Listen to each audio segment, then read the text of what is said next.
Well, good evening, Budget Committee members. My name's Connie Angie, and I'm the County Administrator. We do have some new members in attendance today, so I think maybe we'll start out with introductions. Greg? Hi, everybody. Those of you that are on the Budget Committee probably name really well from a series of so I'm just great on the CFO. Hi, I'm Commissioner for District 1. I'm Karen Bolin. I'm a member of the community and a business owner in Aloha, and I'm on the committee for a third go round. Which committee? The main budget committee and the SDL lighting #1 committee. Have you been on the ESP? Started that already. Started there. Graduated. And she survived and can tell the tale. Hi, everybody. I'm Catherine Harrington. I'm the elected chair of your Washington County Board of Commissioners. I'm so thrilled that you're here on the budget committee and that we're going through this together. I'm Bruce Dickinson, a new member, my first meeting. Recently retired a year ago with a background in real estate and mortgage-backed securities, so I'm thrilled to be here. Fernando Lira. I work for Summit Bank, and I'm also a professor at Pacific. But I'm a part of the ESPDURMD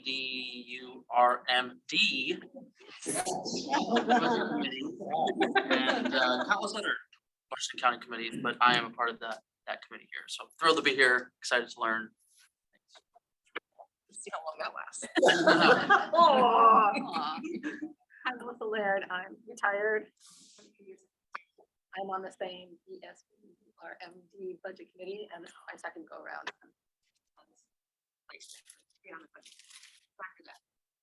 And I'm Nick Steinbergy, and this is my first year on the committee. Also on the ESPDURMD committee. I'm a retired civil engineer. Joe Everton. I'm in the UNIS. This is my first year. I work in the tech industry. I'm Megan McKibben. I'm the staff assistant for Commissioners Treese and Willie, who due to conflicts can't be here. Are we expecting Commissioner Rogers by Zoom or in person? Do we know? Commissioner Rogers. I'm Daniel Nava, and I'm Chair Harrington's assistant. Hi, I'm Marty Kyle. I'm one of the assistant county administrators. My portfolio is housing.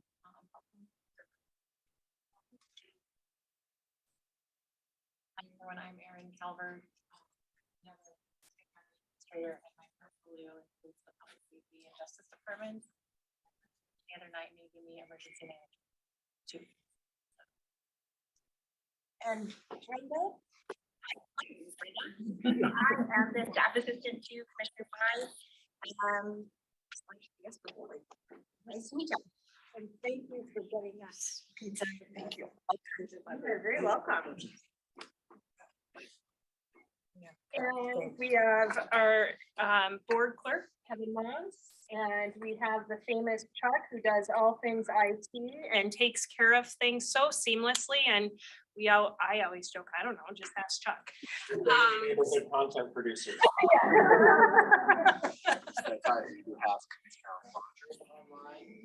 Mr. Rogers, can you hear us? Yes. Hello. Can you hear us? Yes. You want to introduce yourself, Steve?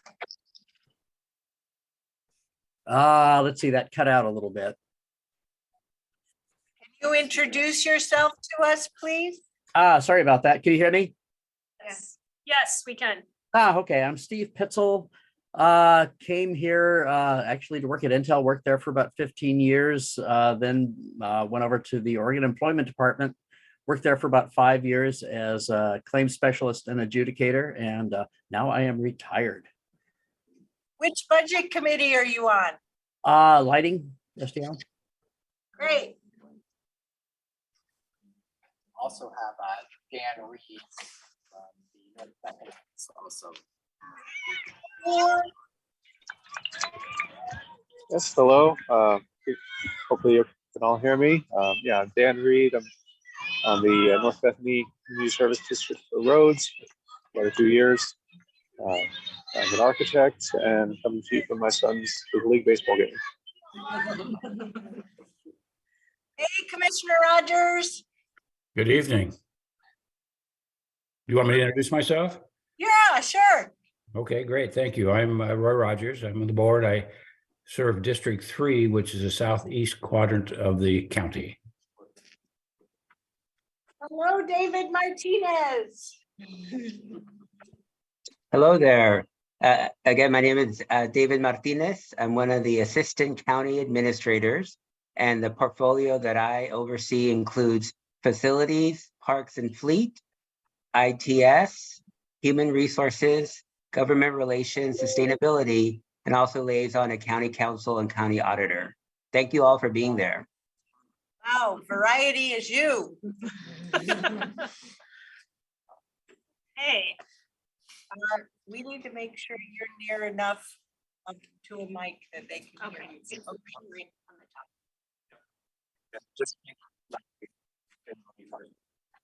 Okay, I've never been accused of being quiet, so please let me know if I am too quiet. So Greg and I were talking about, well, first of all, we think budgets are fun. And the reason budgets are fun is this is really a policy document to deliver services to our community. So this is really important work. So I just want to indicate again, just appreciation for your time. I also want to take a moment and just extend my heartfelt appreciation for our staff. We have been in significant transition within Washington County through this budget process. And when you do read the budget, we're working through budget transformation, which Greg will talk a bit about tonight, as well as some really challenging situations. And Greg gratefully joined the county just a year ago and has a new budget team and just filled his last vacant position. It's really hard to hire finance professionals right now, just saying. It's really hard. The assistant county administrators who've introduced themselves, our communications team, and all the departments and employees that really have made this budget possible. I'm just so grateful for the problem solving and everyone coming together as a one Washington County. And I was really just relieved when we published to the website because it kind of feels now it's public and now we can have these important discussions. But tonight is really about the top 10 things that we think could be beneficial to you to know before you start reading the budget document. So what we will do is I will kick off number 10 and then turn it over to Greg. And I will be trying to keep time. So we do allow for a question after each number and then have time to move to the next number. The reason I say this is Greg and I have done many budget finance presentations, and he likes to talk a long time about these things. So I may cut him off from time to time so we get through the whole top 10. But we do have fun with these presentations, and we want to encourage this to be conversational. So feel free at any point in time, if you have a question or if something's not clear, please feel free to ask. Okay? So with that. Should we intro the budget staff? Oh, that's important, yes. Okay. Kevin can, okay. So Tanya and I get the opportunity to sit here and talk about the budget and put these presentations together and have pizza and all of that. But the work that has gone into this year's budget for a variety of reasons has been a super heavy lift.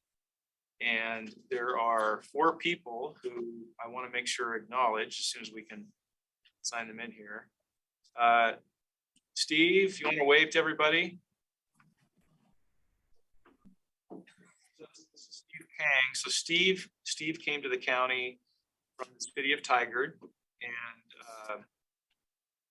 as the budget manager, he's been here maybe 2 months less than I have, so we're both very new. Fortunately, we both shared common background in budgeting, and so we kind of have the same experience, which was super useful for him coming in. He stepped into the leadership role in the budget office, which we haven't had a budget office until now. So Steve's our first official budget manager for the county. Ting Ting, can you wave? Ting Ting has, let me see if I got this right. About a month ago, give me a thumbs up if I'm right on this. About a month ago, accepted a permanent position in the budget office. Is that right? Okay, good. And she comes from a background also in financial analysis and brings a really a broad skill set to the team. So, and she's been here in the budget office. She has the second longest tenure at maybe a little over a year. And Christine's our long timer. Hold up, how many fingers? 3 years, Christine? 3 years, okay. Christine's been here 3 years. She's our long timer in the budget office. So as you can see, everybody is real new. And I don't know if Chris is on here. Chris? He's having some issues, so but I think he's listening. Okay, Chris Weber is our newest analyst in the budget office. He started on Monday. So he's the fully staffed budget office team now. I'm really excited about it, not only for the purpose of building our budgets. There he is. Chris. There he is. Hey, Chris, I'm glad you're still here. Good to see you. Steve and I have been betting whether you're going to run or not, but we're glad you're still here. But the budget office is really going to bring the county to a new level in terms of providing information to help with long-term financial decisions. So I'm super excited about it. I have a vision, and I'm just really excited to see this grow over time. So that's the budget office. Want to make sure we introduce them to you. Let's jump to number 10. Okay, so number 10. So Tanya mentioned this a little bit, but the purpose of today's, the reason we broke up the budget committee meetings had too much material to pack it into one. So the purpose of today's meeting is we've been on this journey for the last 10 minutes with the board and staff. 10 months, not 10 minutes. Did I say 10 minutes? Yeah. Sometimes it's hard to tell the difference between the two. I know you all know what I'm saying. But for the last 10 months, we've been on a journey with staff and the board about our budget. And we've spent a lot of time talking about this, moving in different directions, making changes, adjusting, and so forth. So if we do our jobs tonight, it's going to be to pack that 10 months worth of understanding into this meeting so that you all walk away with the same exact level of understanding. That's the goal for tonight. Okay. So, and I couldn't think of a better way to do it than to take off from David Letterman's top 10.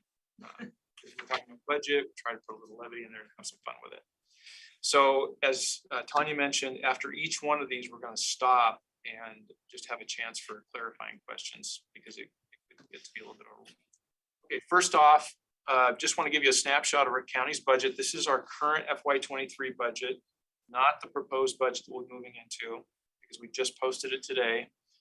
It's 1.6 billion. For reference, the FY24 budget is 1.7 billion. So 1.6 billion. These are the expenditures, and all it is laid out in two different ways. On the left-hand side, the graphic is laid out by our functional or programmatic expenses, how the money is spent based on program. On the right-hand side, it's on our type of expense. So I'll just give you a couple of highlights here. General government, that's largely our administrative costs for the county to run the county. Our elections and assessment and taxation is also built into that. It's also a little bit bigger in this graphic than it would normally be because it has our COVID, some expenses associated with our COVID-19 response. Public safety and justice, that's our sheriff's office, courts, juvenile, corrections, the DA's in there as well.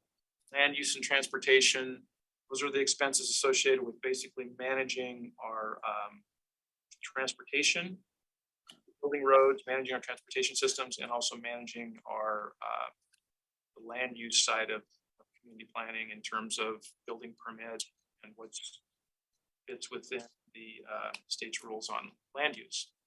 Housing, health, and human services. That's one of our bigger programs. That has our public health, behavioral health, that's program, our housing program, animal services as well. This one is also grown significantly in the last couple of years due to the Metro housing bond, and also you might be familiar with our supportive housing services, SHS. Thank you. And just wrapping around culture, education, and recreation, parks, fairgrounds, our expo center is in that. Non-departmental, that's a small little piece, but it's where we pay our membership, county membership associations, things like that.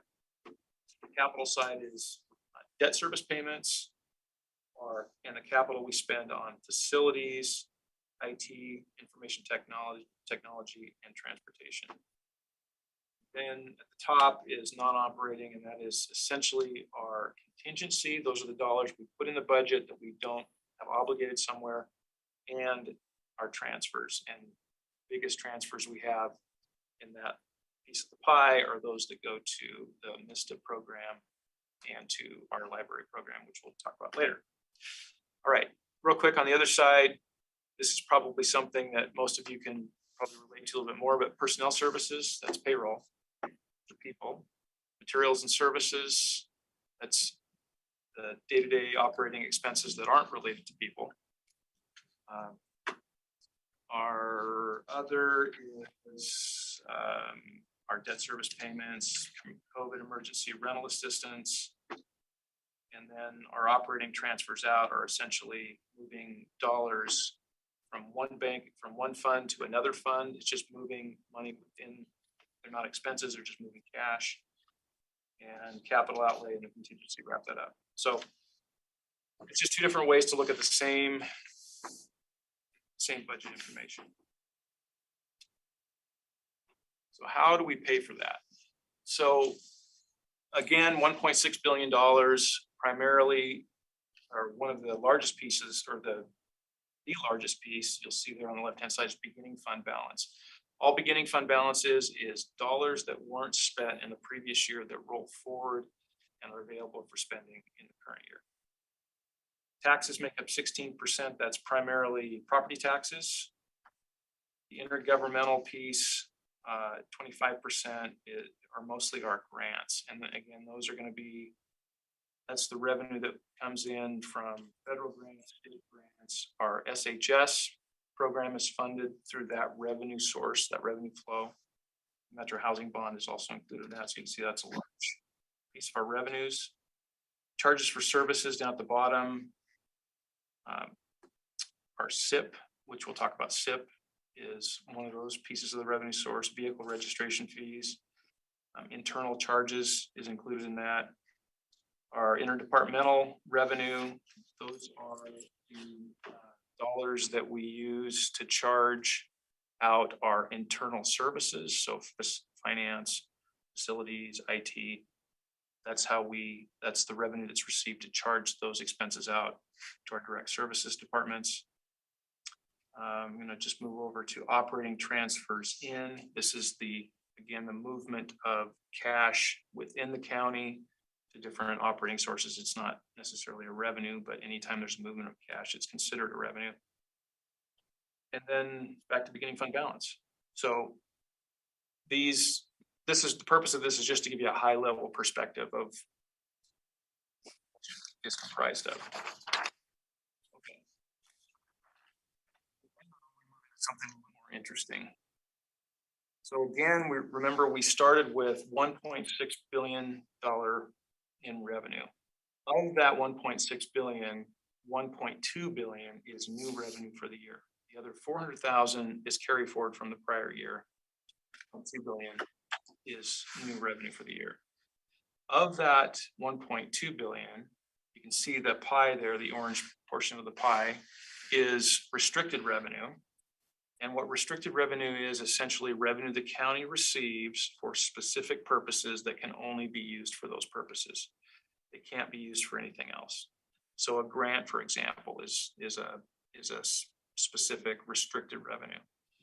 It can't be used for other than the grant purposes. The unrestricted component, which makes up of the 230 million overall 1.6 million revenue budget.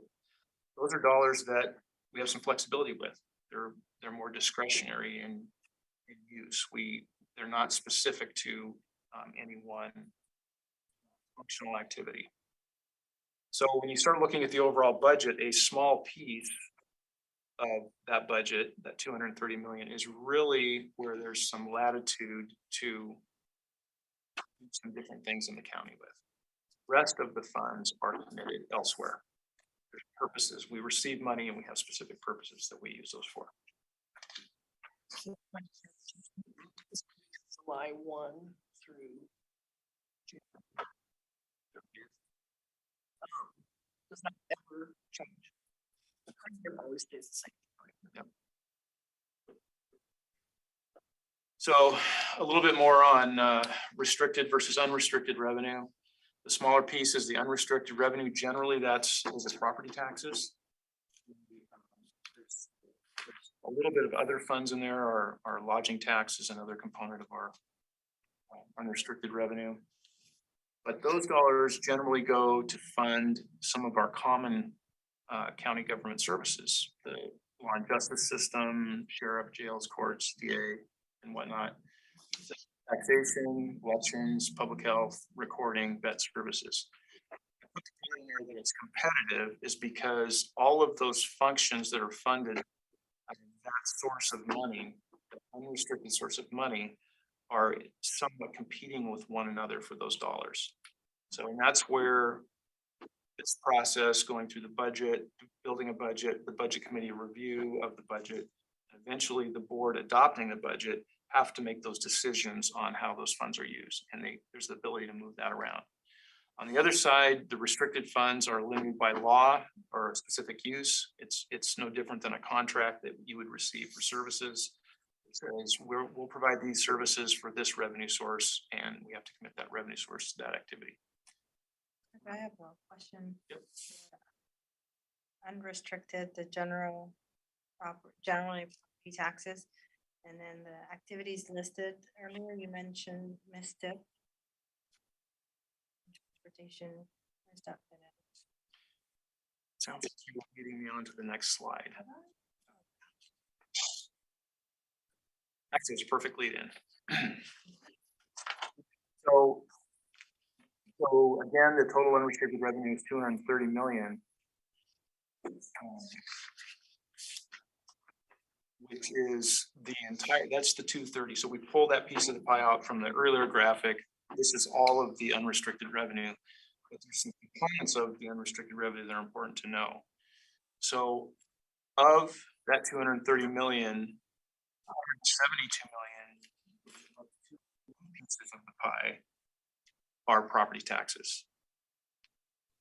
We talked about later makes up about 17% of it, and then other taxes and interest make up that little gray piece. But what's important here is that not all of the 172 million is available because we've dedicated a large piece of it to MISTIP, to a roads program, and to our libraries.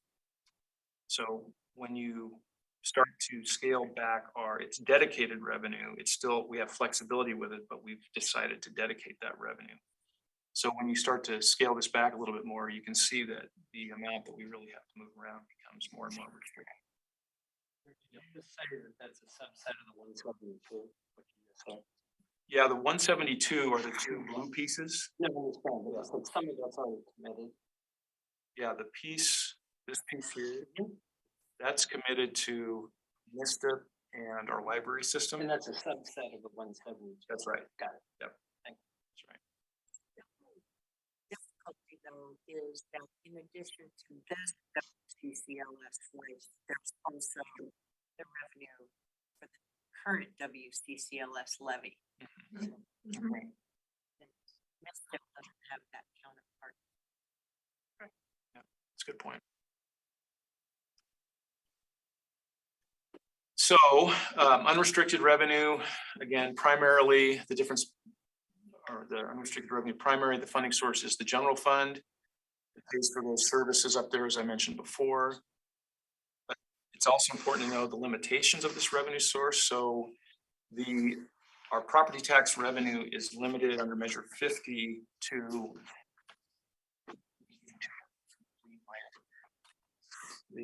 it's limited under Measure 50 to a maximum growth of 3% per year. The tax revenue we receive is based on the maximum assessed value increase of 3% per year plus new construction. What that means when it comes to the actual tax revenue that the county receives is historically we're about 4.4, 4.5% a year that we can historically count on in terms of our growth in property taxes received. So it's capped. It can't go up any more than that. In fact, in counties that are growing, it's actually a lot less, and you don't have that new construction on top of that.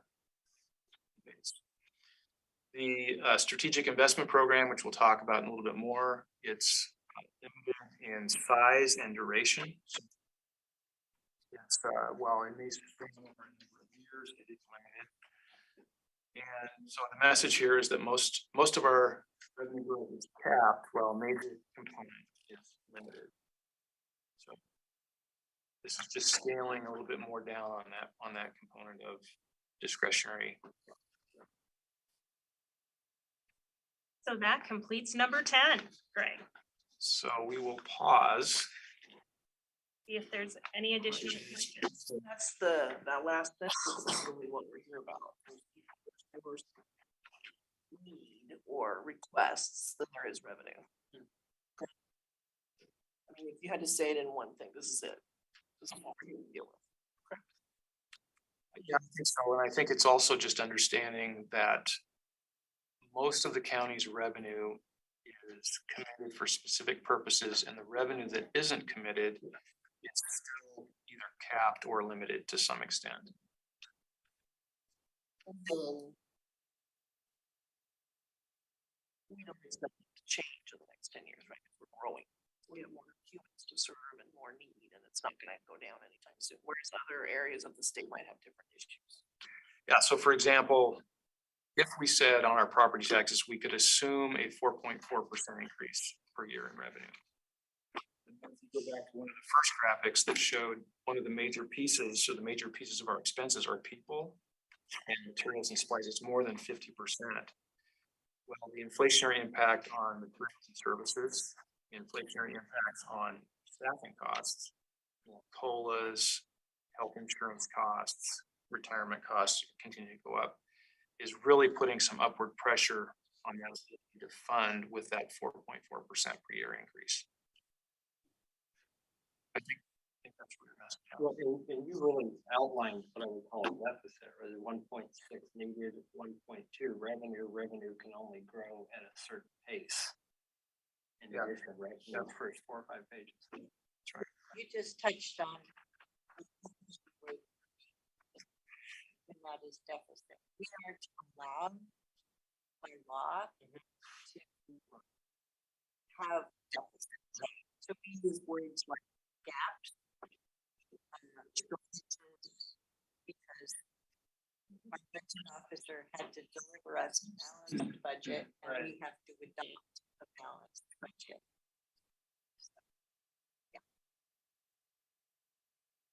Back to slide 7. Those two blues, I think, how do they? Property tax. Dollars? You're talking about dollars? Yeah, it's part of the 172, right? But not all of it. Is that right? So the 172 is made up of the two blue components. Right.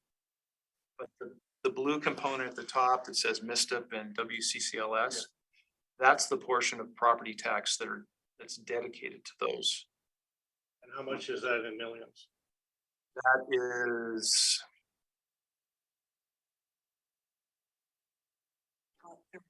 For Mr. million. 73 million. For the wedge on the right. Okay, and the difference, so it's about 100 million on the other side. That's right.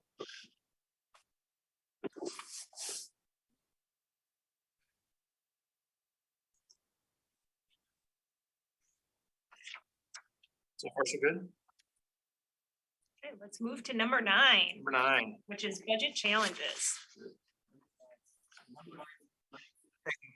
Know about the Washington County budget. So for the rest of the conversation, what I want to lay out here is just the things that we've been working on. We've laid the groundwork for the budget so far. Let's talk about what we've been doing in the last 10 months. And it's really been focused generally around 2 things. One is talking about our budget process, how we build the budget, how we plan, the work we do, and our budget imbalance that we have in the general fund. So those are the 2 components. I put in here a couple of graphics that relate back to GFOA. And the reason why I did that is GFOA stands for the Government Finance Officers Association, and they are the organization that folks like me belong to, and it's an international organization. They're heavy into education, best practices, industry standards. And they've done research papers on here's the best way to budget. Here's how you rethink your budgeting. Here's how you do strategic planning and so forth. We've used them quite a bit as a place that we refer to in terms of moving forward with some of these exercises in designing our budget process and the strategic planning. So that's where we're going to talk about budget process, and then talk about balancing our budget. That was number 9. Any questions? That was an easy That one. was the shortest one. That's the shortest. So let's head into budget process redesign. So by using GFOA and best practice, can you talk, and I'm gonna say briefly, the process we're going through to redesign our budget process based on best practice. Great. Okay. Brevity is the theme here. Budget systems include planning. So, being able to articulate our desired future state. Here's where we want to be. Here's the goal in the long run. Budgeting, the budgeting point there is essentially just the allocation of resources to meet those goals. And then monitoring is, we're monitoring your outcomes. You monitor your financial performance. You monitor how you've done so that you can circle back to the beginning again, to the planning stage, and maybe readjust how you plan moving forward, readjust your allocation, change your goals, move forward. That's the budget system at a high level. This graph is one the board has seen a lot, not necessarily the yellow highlighting area, but we use it to communicate the management system within the county. And it is very useful in these conversations because it's a one picture that helps bring us back to what we're talking about. So in terms of budget process redesign, this is our overall management system, which you can see you have a strategic plan, and the strategic plan then will direct your operating budget, your allocation of resources. It allocates, from your strategic plan, it helps you develop your financial policies. You can see the connection here. But what we're talking about with budget process is really all of the area in yellow. It's all playing into this work that we've been doing for the last 10 months. As an example, you'll see the operating budget there. The strategic plan is a long-term plan that feeds into a shorter-term plan, which would be an operating budget, which feeds into performance measures, monitoring, financial reporting, whatnot, which really what we could do is draw an arrow back to the beginning of the strategic plan, and it just ends up being a cycle as we move forward. I think it's really the point of this, but through the budget process redesign work, were a list of items that we addressed that we wanted to move forward with, make changes to improve our budget process. This is just kind of a summary of them, but the point here that I want to bring up is this slide is a little bit old. It's probably 3 months old, but at the time we were the items in process were in gray and those that were completed were in green. Proud to say, as you just saw in our presentation, that our budget office is now green. So that's a win. We have fully staffed budget office. And we're working on all of these as we move through. Once we get through this budget, this budget cycle is just a snapshot in the way or in our path. And we're going to continue working the budget process as we move forward. So countywide capital improvement plan that was in process. Our schedule is to take that to the board in June.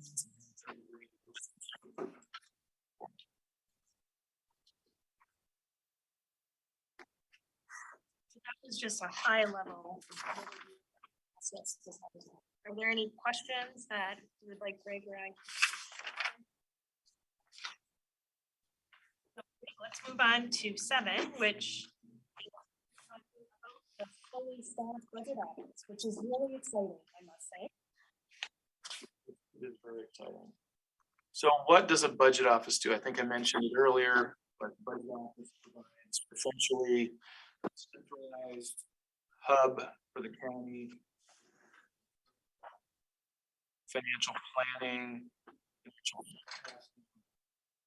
providing support to the Board of Commissioners, to the county leadership, the department heads, and working with other finance folks who are in the county at the different department levels. So really trying to centralize that focus on making our planning efforts.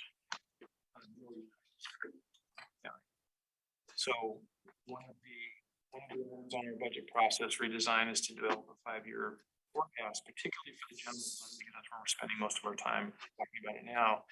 But to be able to answer the question on any particular potential decision, what is the long-term financial impact of that? And to be able to show that pretty simply, pretty clearly on a graphic that says, if we do make this decision today, here's what we could expect the financial impacts to be out in 5 years. So that we're not just making our decisions today, we're thinking long-term about that. I have a question before we move on. Great, we're having a budget office. It sounds like it's a wonderful thing to have. And I'm wondering if you're thinking about having a board or commission for the budget office, so you could have a group of lay people also be involved in this year round, instead of just having us here for, basically a month, looking at the budget with you. So where I came from in Deschutes County, we would convene the budget committee twice. So not only during budget time, but also every 6 months, so that we could have a check-in. And Tom and I were just talking about this. I think we're gonna look at that as well. I don't know that we would do every 6 months, but definitely with things changing like they are, I think it would be useful for the budget committee to know what's going on as we move forward. So that when we get to this time next year, everybody should be pretty much up to speed. Yeah, you're not trying to drink out of the fire hose. You've been with the process throughout the year.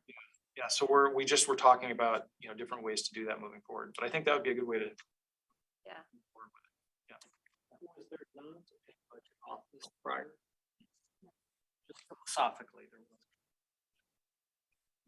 On that note then, so then every department managed their own book, right? Meaning their own funds. And they still do, but we operated very much in silos. And it wasn't centralized. Central finance didn't take a leadership role in terms of bringing this all together.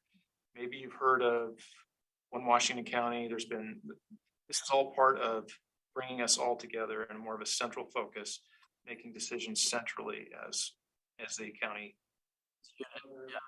More in silos, which is what you say. That's good.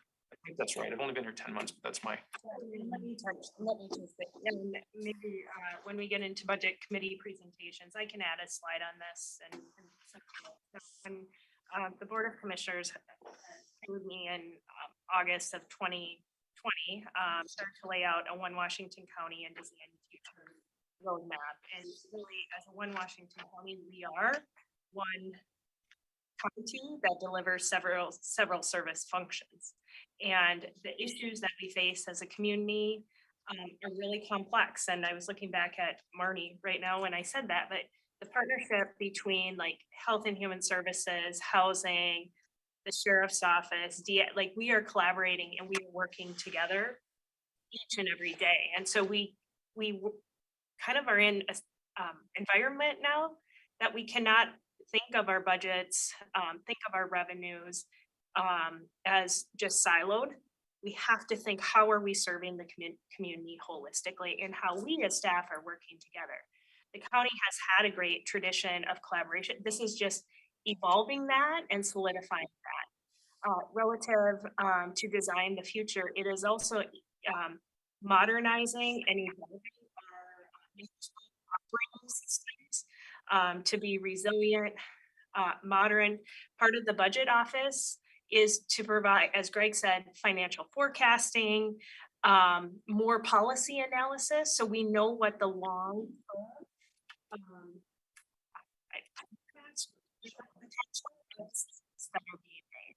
and so we really find ourselves in a revenue constraint environment, and you'll see more of that in the budget message when you do read this proposed budget.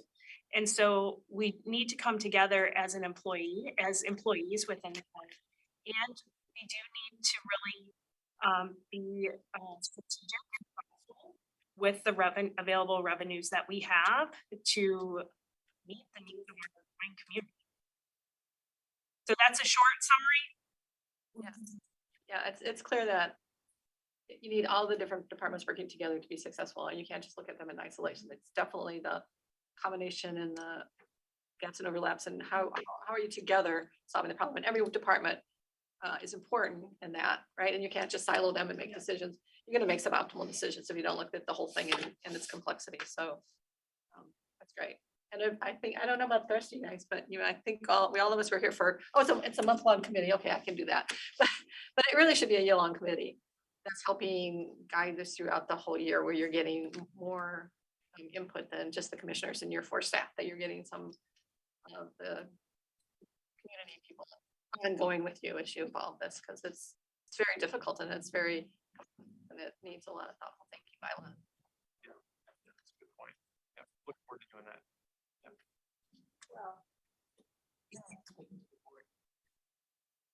That's important.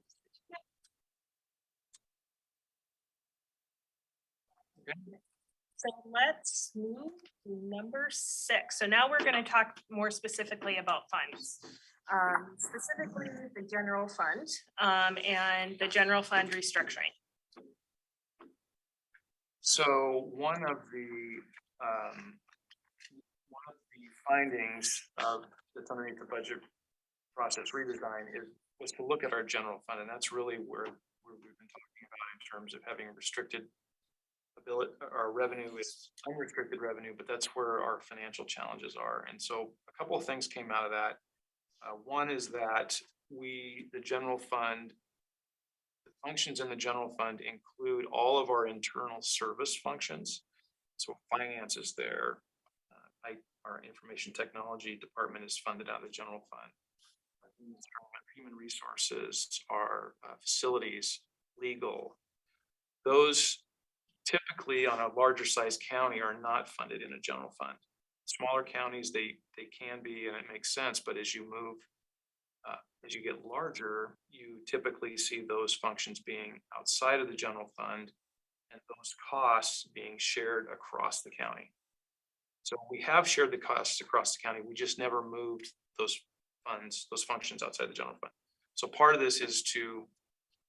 reason for this is to create more transparency in the general fund by removing some of these functions and putting them on their own, which creates more transparency for them as well.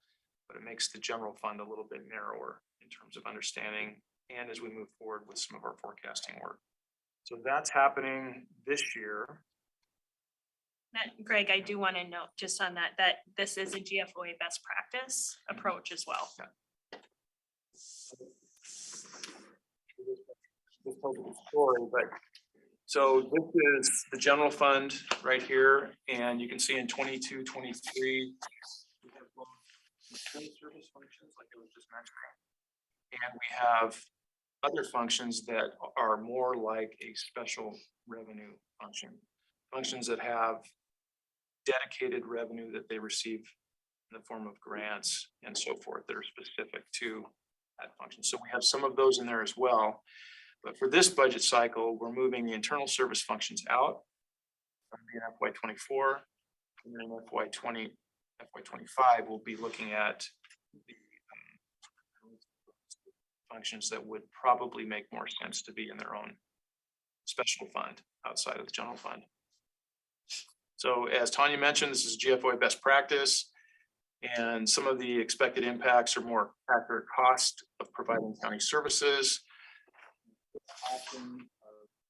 internal service costs. So for example, right now, if you are a direct service, I'm trying not to get in the weeds, but if you're a direct service function in the general fund, you are not being allocated here because the internal service functions are in the general fund at the same time. So it wouldn't make sense to double charge. Does that make sense? Yeah. So now what will happen is we'll see those costs go up for those services, those functions that are in the general fund, but they're being fully costed. So we know what the full cost of services are. So, great. We have a question. Mr. Rogers? Yes, sir. There we go. It won't come off mute. Thank you. It's a little bit hard to hear from home, but Greg, is there any enterprise funds connected at all with the general fund? Anything that we could call an enterprise fund? And is that, when I read this earlier today, I didn't see that there was any conversation about that. I know internal service fund by definition is an enterprise fund, but is there any true enterprise funds? I don't believe so off the top of my head, but that'll be part of the exercise that we roll into next year for the following fiscal year. Okay, thank you. So enterprise meaning undesignated available money. So an enterprise fund is, it operates like a business. So a fairgrounds, for example. So you have a service you provide, you create revenue, and that revenue supports, it's self-supporting. It's an enterprise fund. So is it fair to think of this, maybe more simplification than that, operating departments that get support obviously from HR and IT and other internal departments basically will be paying for those services process as opposed to it being free to them. That's right. And some do currently if they are outside of the general fund. But because the internal service functions, finance, accounting, HR are all in the general fund right now, those departments that are direct service departments in the general fund don't receive that cost allocation because the functions that are allocating the costs are also in the general fund. So They don't have control over what those things cost either. so the cost allocation works on sort of an insurance methodology. There's a basis. We look at what the drivers are, it could be number of FTE, size of your budget, number of hours that have been used for legal services as a basis for charging those services out as you move forward. So there is some control. The more FTE, for example, the more HR services you're going to pay.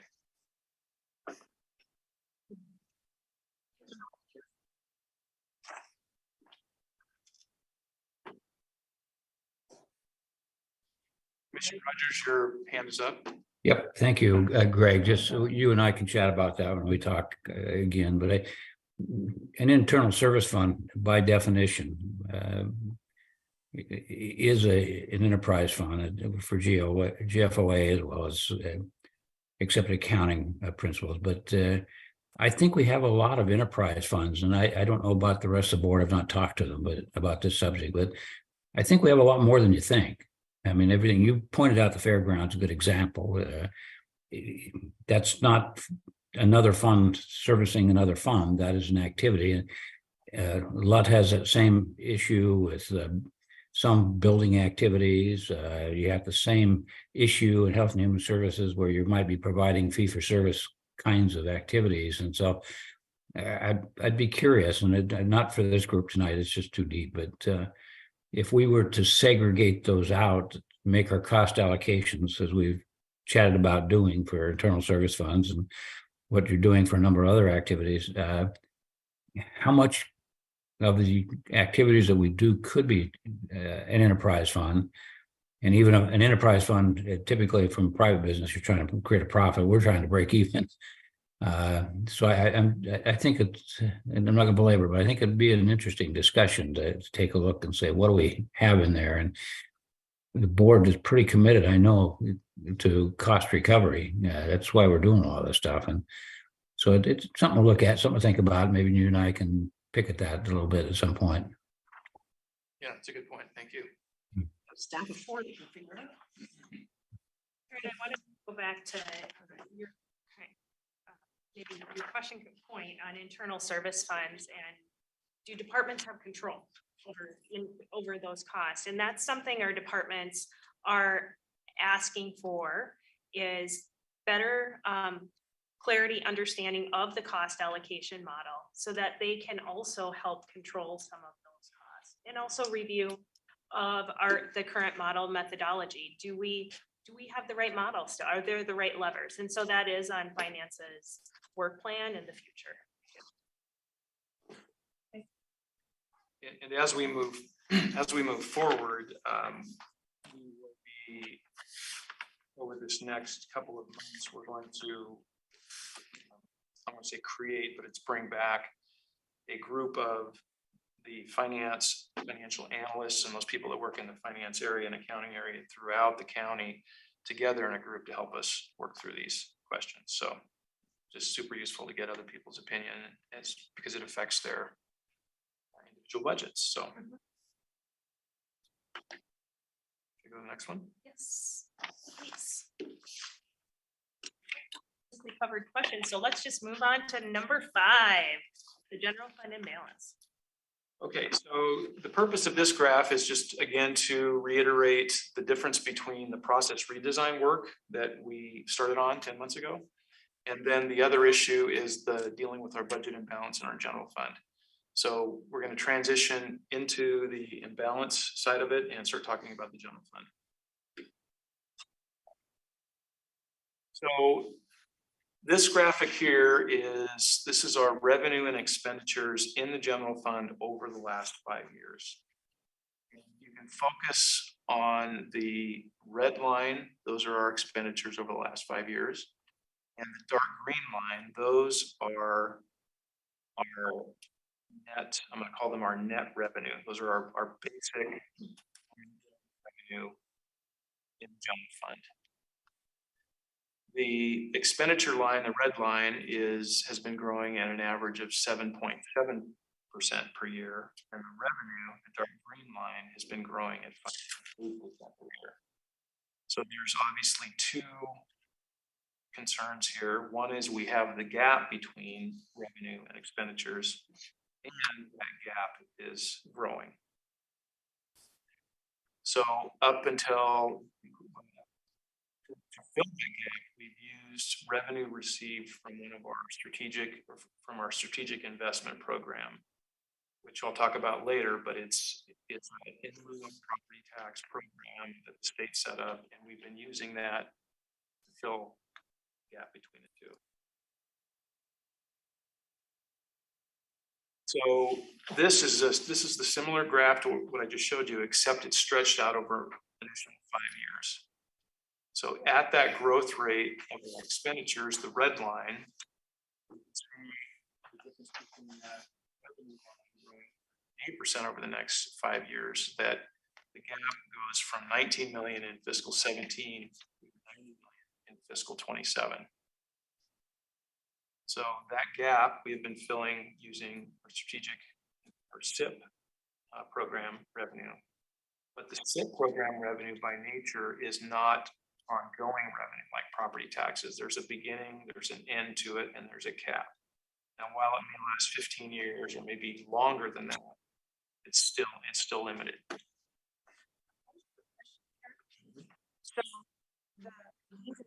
listed is that it's June of like 20, that's June of like 20, right? That's June 30th. That's the end of the year. Yeah.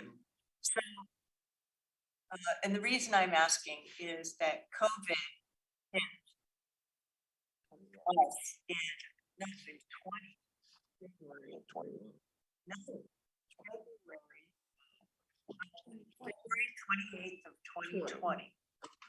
So I was just wondering how much of a percent delta has changed between, I was just gonna simplify it, 20 and the end of FY 22. Because we went through extraordinary pressures during that time. You know, we have slightly different new normal now. So, I don't need the answer tonight. It's just something that I've been thinking about.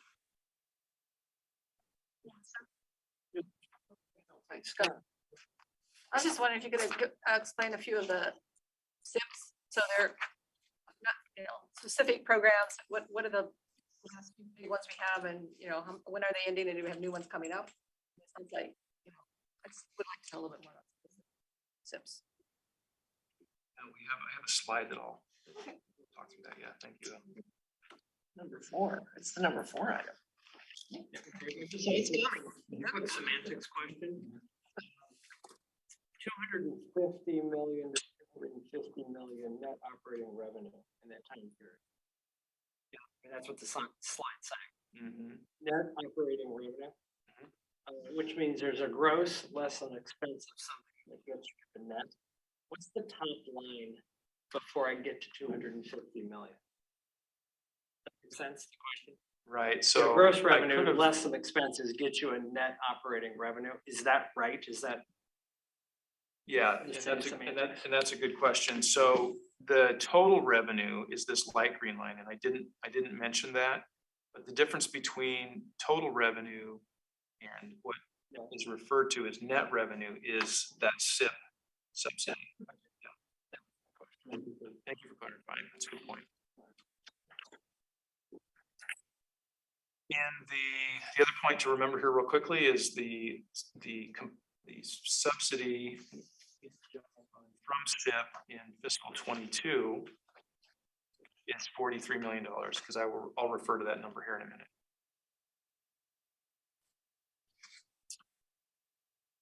Okay, so the general fund imbalance, 43 million of the budget is funded by one-time funds, the SIP funds, which we just talked about. The balance, these are just some data points. The balance of the SIP fund is declining, and at the end of fiscal 22, so 10 months ago, was $10 million.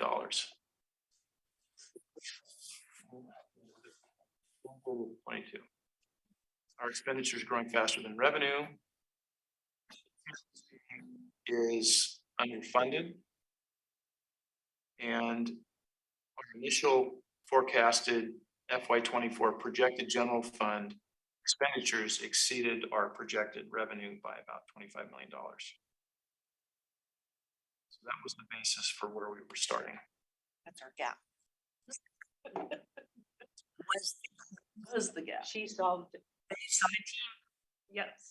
We're gonna hear how they did it. Exactly. Okay, not big book. We can spend the next hour going into excruciating detail. Oh, no, that's no fun. I'm just kidding. Okay, good. The way to show you is this was the basis for, so this was back in October of 22. And essentially what this was our early forecast that showed we had a $25 million general fund. So immediate strategy is obviously, as we move into the FY24 budget, is to balance that $25 million gap. And to do that, we created budget reduction scenarios with the help of our department leaders. And we asked every department that it was either funded out of the general fund or partially out of the general fund to submit a 4% a 7% and a 10% reduction scenario. That 25 million, I don't know if you noticed on there, but it was a 7.1% gap, so we targeted that as the middle, 10%. Right. So Greg, I want to touch on, because I would be wondering if you had a 7%, why did you ask for? Can you hear me now? Yeah, okay. Why did you ask for 4%? Well, within our general fund, we have mandated services, and so in some, well, across the county, we have mandated services or required services. So in some cases, it is not possible for us to cut. And each of our functional areas that are within the in the general fund are not all created equal. So I really wanted to look at this kind of areas. Greg, I'm going to actually cover the next bullet and use more of a surgical focus reduction than across the board, because across the board, well, realistic. Yeah, realistic. One of the areas that I use to actually illustrate and demonstrate that it is our jail. Our jail is funded through general fund. ORS does require the county to provide jail services. So this is required. About 91% of the jail or the jail budget is all fixed cost, and then there's contracts. So it is the challenge for the jail is it is true cuts in services as we start to look at reductions in the jail, which means closures of pods, significant service reduction. So that is not the same if we look at some service areas. So looking at a 4, 7, 10 and working through the options helped us look at longer term, more sustainable reductions. Ask the divisions to look at just that part of their budget that was funded by the general fund for these cuts, or was it across all of their funding? So I'll use mine as an example. So finance is financed, word twice, is funded by an allocation of our costs to all departments. So some of those departments we provide service to are general fund departments. So we get some general fund money. And other departments that aren't general funded fund finance as well. So the way we just said is a 4, 7, 10 for everybody. So Board? across the board. Everybody? Everybody, if you participate in the general fund, 4, 7, and 10. And is there any department that doesn't participate in the general fund? Yes, yes. Yeah. Housing is one example, supportive housing services, which is part of our housing department. That's another example. Yes, so they could carve that out. Sorry, I didn't get that, Melissa.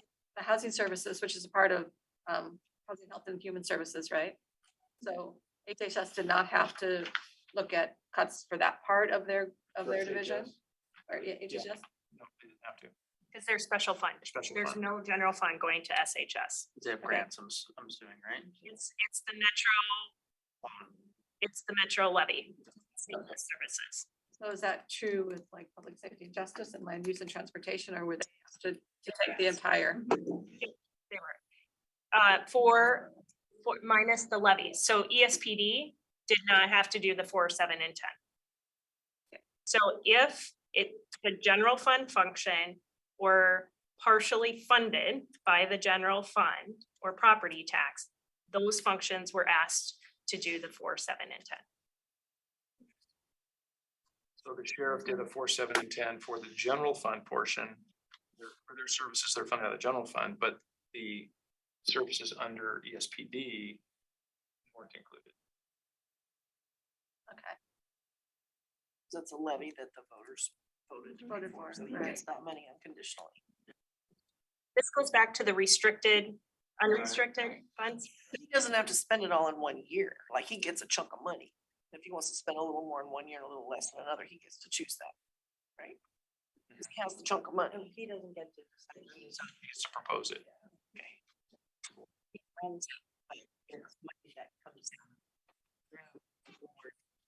What I'm saying is it's not uneven from year to year necessarily. I would say though, going into any levy, there's significant planning that goes into play to understand that levy cycle and plan out. So if we would use more upfront, that would mean there'd be a shortfall in the levy on the out years. So It seemed like the year that they opened up that training center, there was a lot of money and then it got opened and then things kind of settled down a little bit. So it seemed like there was a lot and then it was like, do you remember that? Yeah, because there were new personnel in the levy, so. That's what I'm saying about the not being new even. levy, the levy replacement had new funding, so that year saw the jump. But that levy goes for 6 years, so the You have to stretch it out. dollars. for 6 years. So we projected as part of that, we had an assumption about increased cost levels in order to figure out how to propose a levy level. And now you want to use that same 5-year forecast for the rest of everybody else. That's what you're proposing in your restructure. Your staff is going to help you do these 5-year forecasts. So if you build a building, you have to staff it and get utilities and all that has to be worked into the budget. Exactly. Mhm. That's- Those are those funding decisions, yeah. That's interesting. Not directly related to the levy conversation. No, I mean, it but could be. But everything has a cost. It's free. And so when you say, oh, we're gonna build this training center and we're gonna have all these other kids use it and pay us, I'm like, okay, how's that gonna work? Well, that's part of the beauty of having so many new folks in the organization at the management level and in the employee level, at all levels. New eyes asking new questions, asking, why are we doing it that way? What about these more modern best practices? It's all good. Yes. It seems clearer. That's the goal. When I first started, 15 years ago, it wasn't as clear. Now it's clearer. So back to the ESPD example, so there's the levy, of course.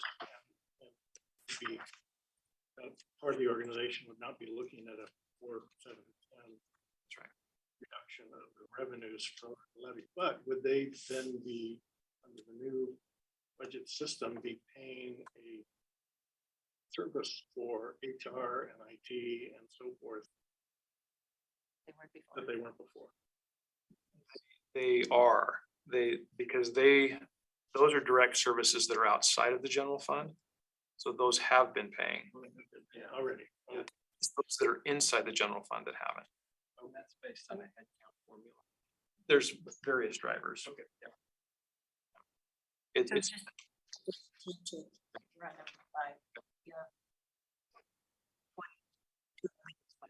okay. So one more point on this here, that the reason, so the point of this is that we have some flexibility in which reductions are.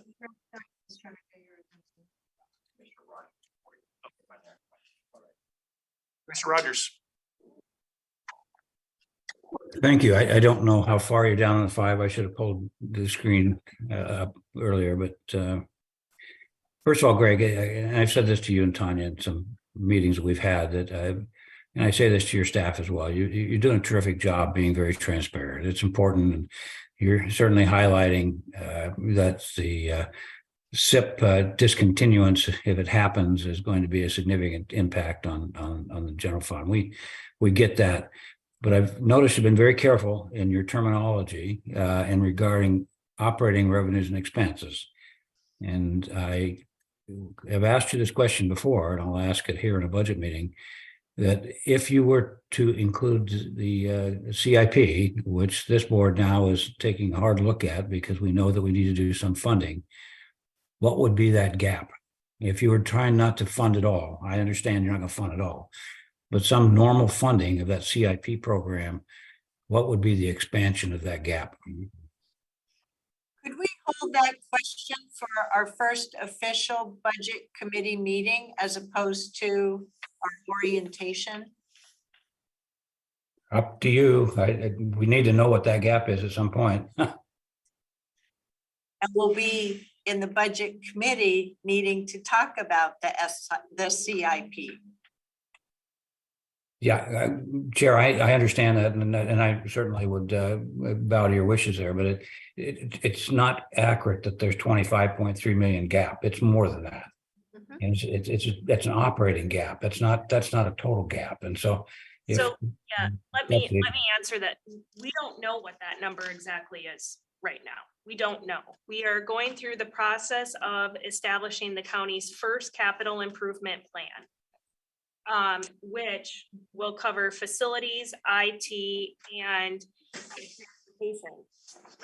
For you to ask, why don't you know what that number is? Because right now our facilities team is working with a consultant to establish what's called an FCI, which is Facility Condition Index, looking at all of your facilities so that we can prioritize what are the needs.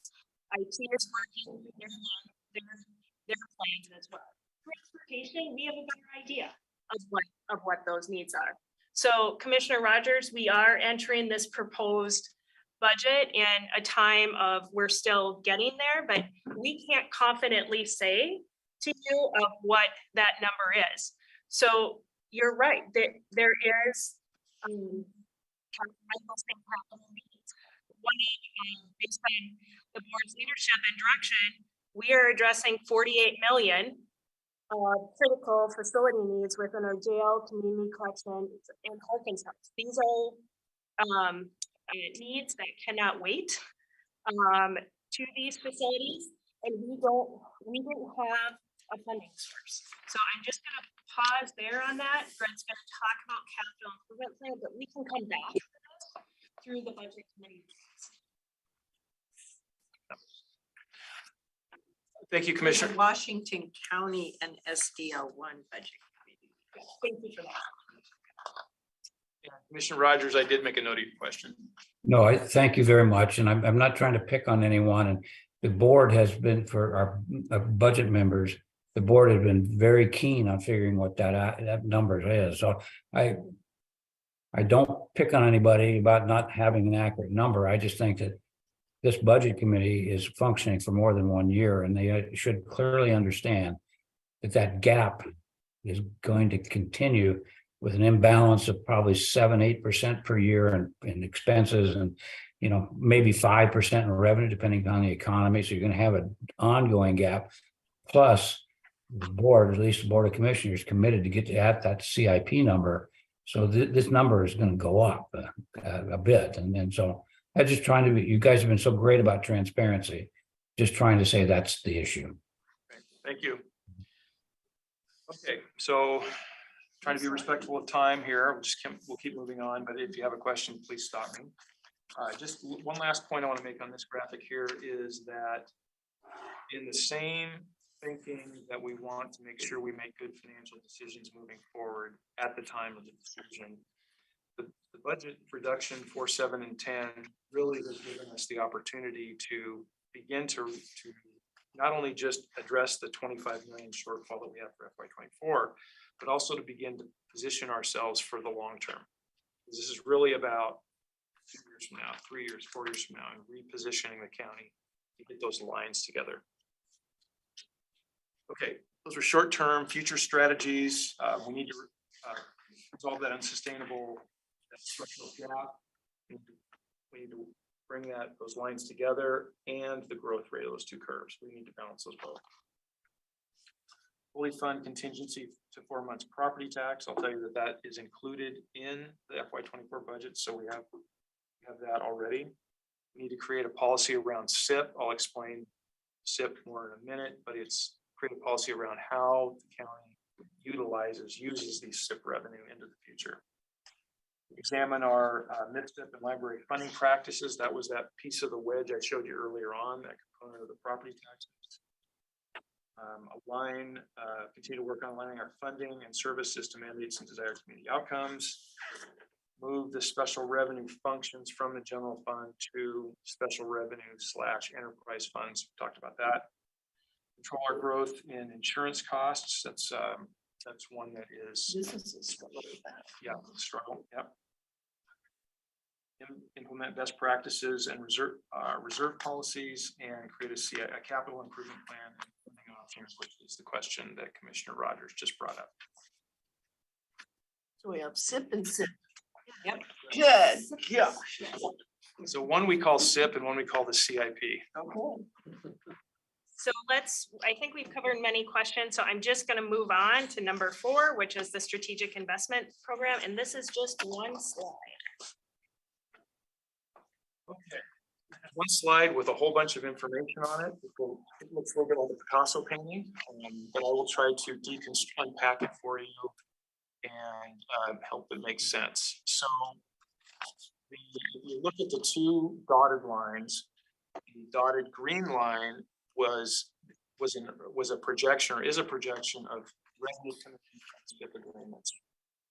We currently have 3 agreements that are active. And you can see the green line here.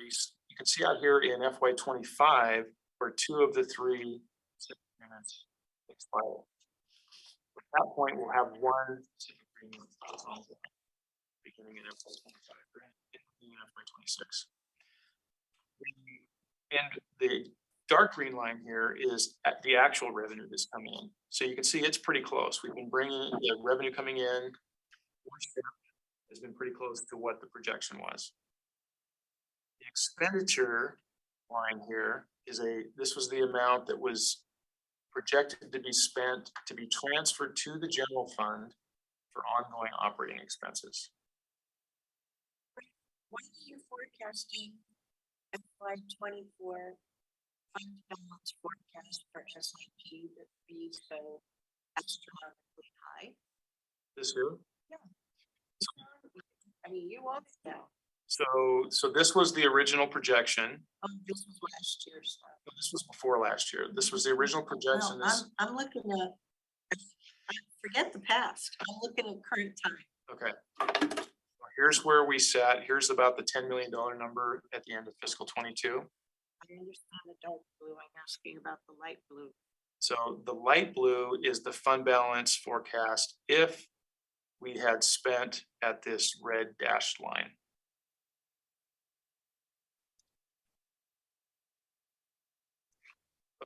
Utilized SIP FY17, except for FY19, we utilized SIP beyond ongoing operating expenses. So the red goes with the light blue and the dark blue goes with the green. yeah, that's why it's a challenge in graphics. Got it. But the SIP is one time in nature because it terminates, but it's also in lieu of property taxes, which would lead you to believe that it should be ongoing operations. Some of it should be one time in nature, treated in one time, and some of it should be ongoing. That's part of the policy that we need to have. The board needs to make some decisions on is how do we treat SIP moving forward? How much of it do we retain for one-time expenses and how much do we use to operate the county and areas that are supported normally by property taxes? Development person participate in those discussions, so we're not chasing business away because we're making payments. Yeah. So this is just a quick snapshot of our SIP program, SIP. And I just wanted to show you what's happened. We were again sitting here.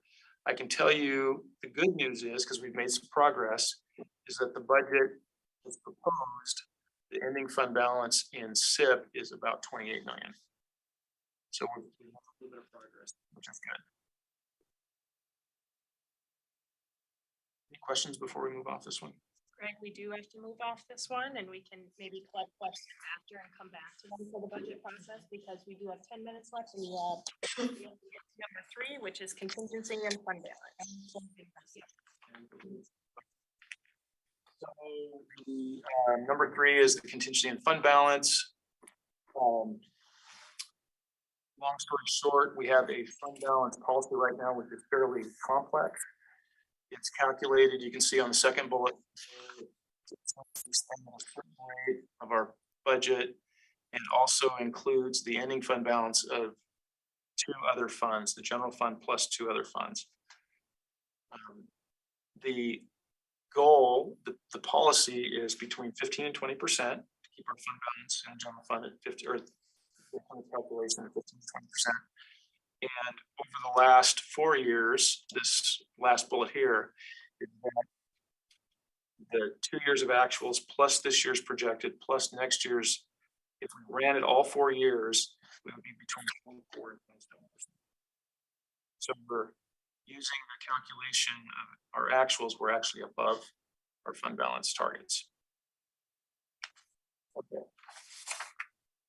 To simplify the contingency moving forward, JFOA best practices, one of their recommended ways is you target your need for contingency based on the fact of needing funds before you actually receive your property tax.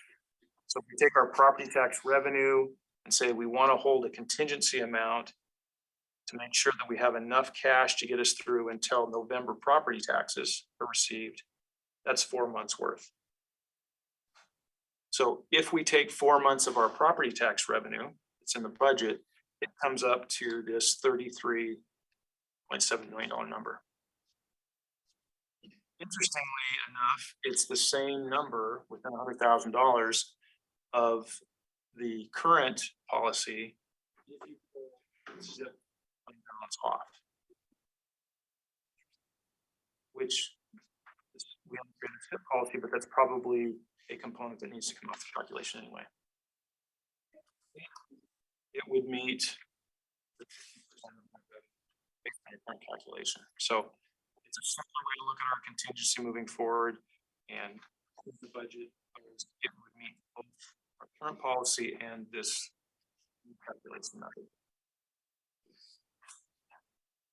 Okay, we're running out of time, so I don't want to cut off questions, but I Just one thing, so we would vote on, when we vote on the budget, we're voting on this.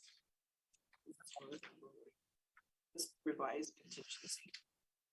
The amount of the, No, You don't approve those policies. do you? okay. But when we vote on the budget, It'll, yeah. it'll be the amount. that's, okay. Okay, we talked about the capital improvement plan quickly. This is a multi-year capital plan, 5 years, and it's identified as GFOA best practice. Our county code calls for it, and if you remember that graphic, I think. Let's see if I can go to this next one here. If you go back to the strategic plan that projects out 5 years or 20 years, it brings in 5 years worth of those projects from the strategic plan. The first year in that capital improvement plan becomes the budget for the next year. So there's this flow from strategic plan over to the budget. And this is a good graphic to look at it. This is something else I saw at one point, but it really takes this visionary approach out here with 10 years or longer, brings it into more of a strategic. The data becomes better. We spend more time. We're looking at funding options. We're talking more about the board. We're trying to identify problems we might have in the next 3 to 4 years. That's the capital improvement plan. And then it rolls into the budget. So the first year on the CIP will match the capital budget in the FY24 budget. You have 1 minute. This is the detail behind the CIP. We don't need to spend time on it other than the expenditures going out 5 years are matched with revenue going out 5 years. And this was just the time frame. We started back in 2022. And the important part is that we'll be bringing the final CIP to the board. I will cover really, number one is we're looking ahead. We've made progress this year, and there's still significant work to do as we look at the budget redesign process and also our financial sustainability. So next steps, please. Okay, so the electronic version of the budget is on the web. If you haven't seen it yet, there's the address that'll take you there.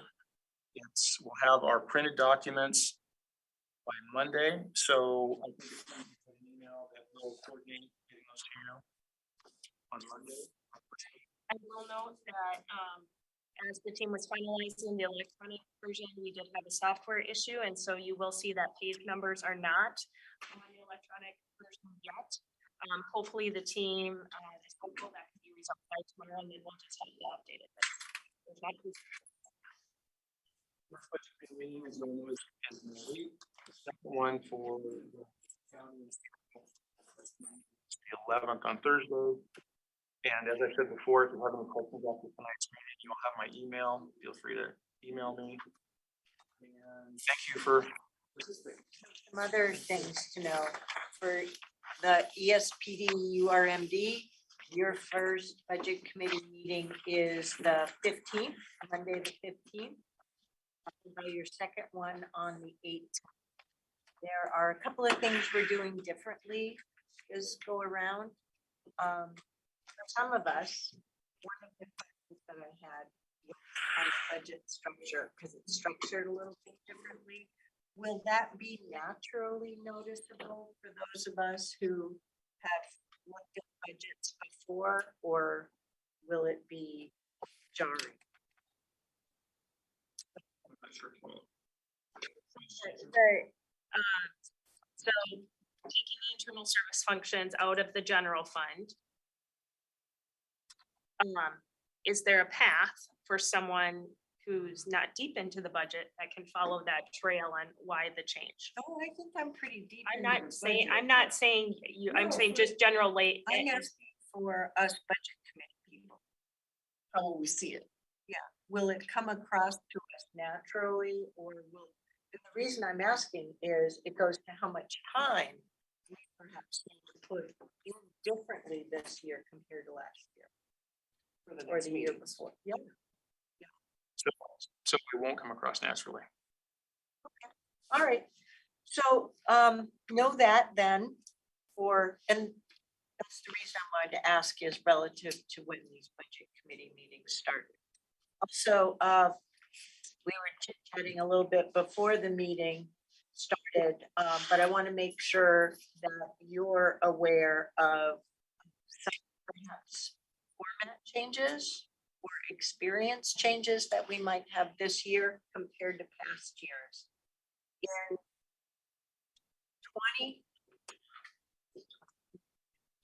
In 2021, we had our largest ever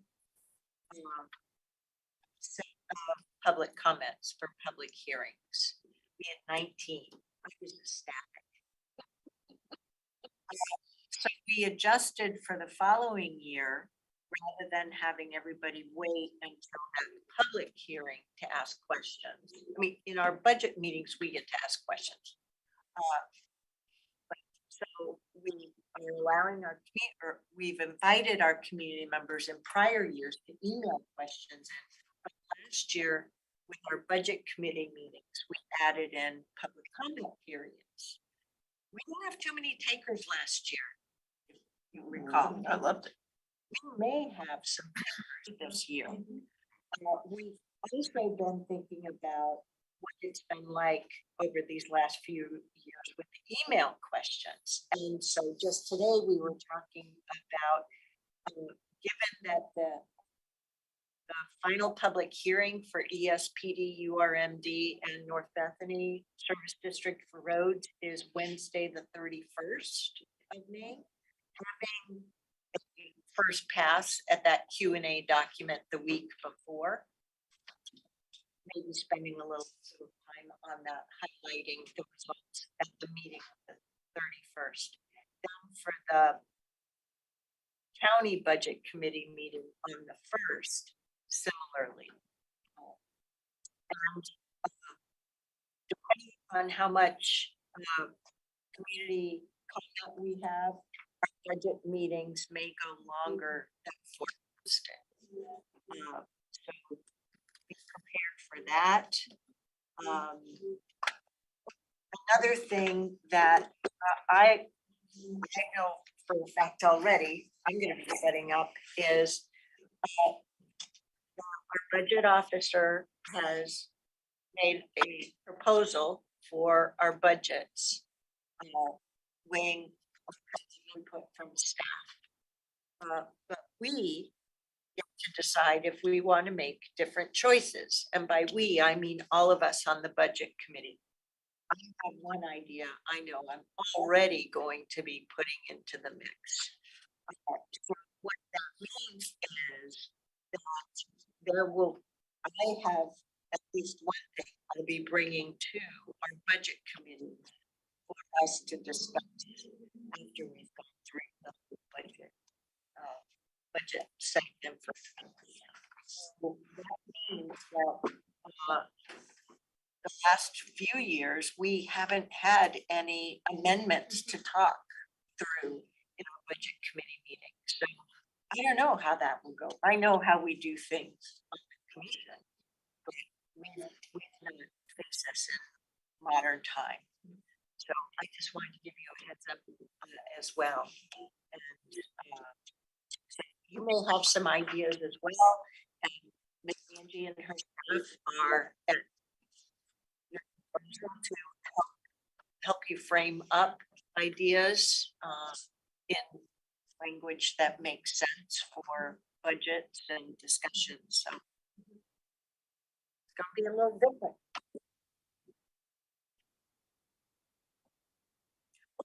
We also have, could you speak to, you're using a whole different system this year for introducing more than just the budget committee to the proposed budget. Oh, yes, I was like, what's the new system where we're going undergoing significant exciting transformations, going on the same journey. So we know we had some small gap that needed to be resolved in our budget. And I started why I like budgets, because it is a policy document and delivering services to the community. And so we have held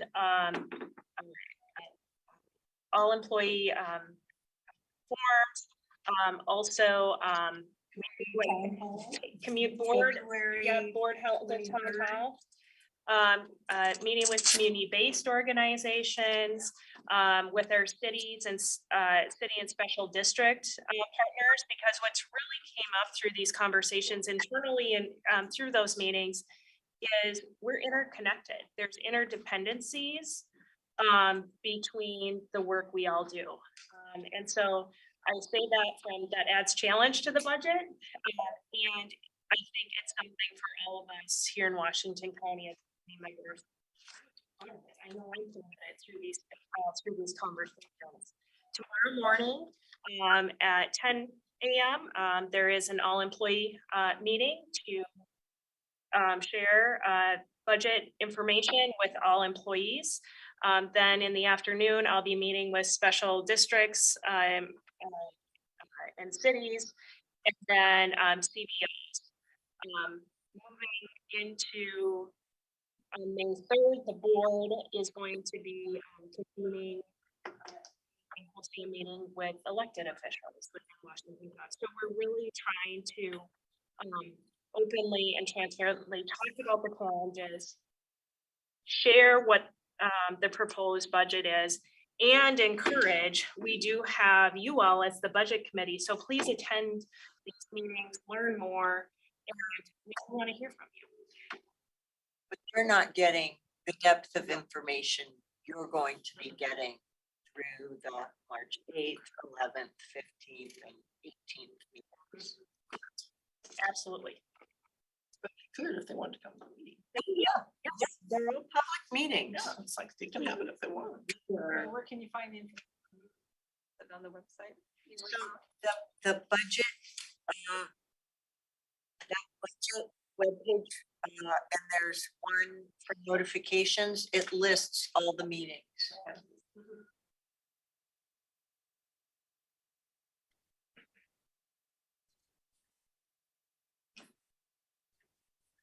That's the one that you're going to You're getting good participation.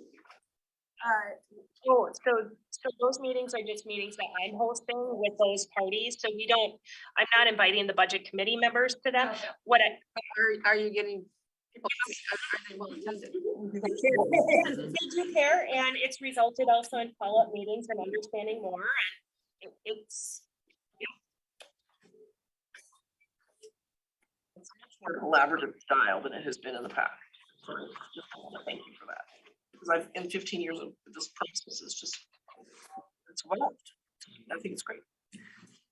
So the budget was just posted at 5:18 or something like that. And I haven't had a chance to read this email, which has the media release, but it talks about how Ms. Angie and her staff have taken steps. But nonetheless, some of the hard choices have involved service impacts. And we tried, going back to that town hall that we had in February, we tried to, well, we did let folks know that with this minimum $25 million operating gap, that there are only so many ways you can solve it, and we knew that service levels would somehow be impacted. The proposed budget is going to help us know that. So the first thing I'm going to be reading starting tomorrow morning is the budget message, because they try to lay out. I would suggest specific the budget message, the trends and initiatives section is also a good overview that really extends the story of the budget message prior to getting into the actual budget and the budget pages, which then is another layer into the detail into departments and service areas. So I don't function without page numbers, so you're hoping they'll do a reposting with page? We're working with the vendor. We're on it. We're hoping that it's fixed tomorrow. The page numbers are okay on the web. They're just, they are now? well, they were, it's just the printed document. Challenge, but we've got a plan to get it fixed. This was very helpful. Numbers on the web. version. Okay, good. That's good. When we ask questions, do you want to know the PDF page number or the print page number? It'll save me time from having to type in both. Are you gonna go off of the PDF that's on the electronic version? I would suggest we go off the electronic version, the PDF, because not everyone will have the printed version. And if we're referring to pages in in one of the budget committee budget committee meetings, excuse me, then the community that may be listening in can also refer to that. But what I mean is at the top of the PDF file, there's usually a difference between this number and that number. Use electronic. Use Use the page number that's on the bottom of the page. Oh, the Not- page, not- not that number. Okay. got it. And the other reason for that is that when we get this fixed and we have the printed copy, it'll match. Okay.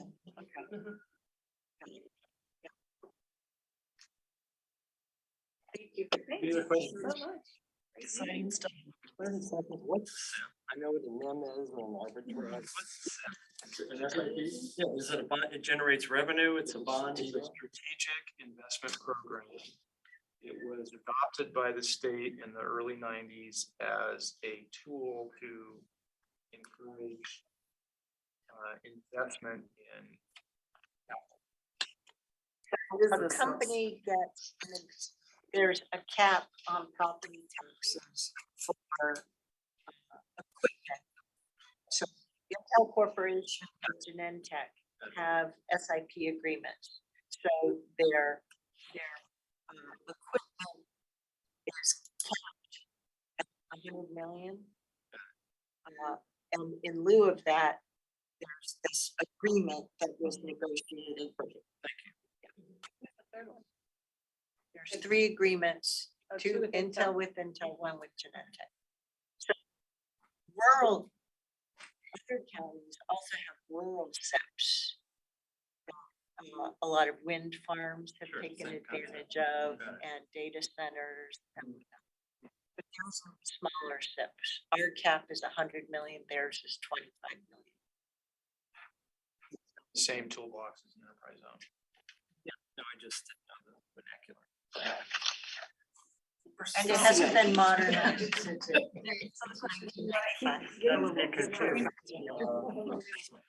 Good thing or bad thing? Yeah, that's. Of course. So next meeting is online for one of these things. Back in PSB. Yep. In person. Yes. Oh, is it a big building now? So we have to have I room just for discovered it. public comment. Yeah, and then we have an audience. Everybody comes marching in and presents their stuff. But we'll be down Toy on the show. floor. Yeah. Just the triangle shape work. How do we do it? U shape? What did we do last? I can't remember last year. Yeah, was it like a C shape? Yeah, kind of. Everybody kind of sat where they wanted. Kevin has an answer for that. So this year we were gonna try, so the dais in the auditorium is set up for 9 people. So That doesn't, that's the question for the budget committee, what on the floor or on the dais? I could sit on the floor. on the floor, because otherwise we don't get to see one another for conversation. That's what we will do. It's not set up for. It's set up for a power move, not for a conversation. Here it is. We could use brighter tables versus black tablecloths. All right, we'll look for communicate an email from me about the availability of the budget. Some of us can just come pick up. Thank you very much for Thank your you all. time. Thank you. I'm really